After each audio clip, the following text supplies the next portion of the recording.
Catalog number 18 belongs to another pearl of this year's P.S.I. collection, VIP.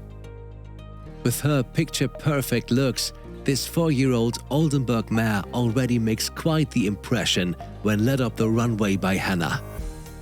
Her beautiful type and presence are also on display under the saddle of Nicole. The first impression she gives us here is of great impulsion and swing in the paces. Her rideability leaves nothing to be desired by any rider who tries out VIP. The list of successful offspring of this bloodline is almost endless. VIP is by the stallion Vitalis. Mother La Perla is a daughter of the thoroughbred Likoto and goes further back to the Dutch stallion Ronaldo.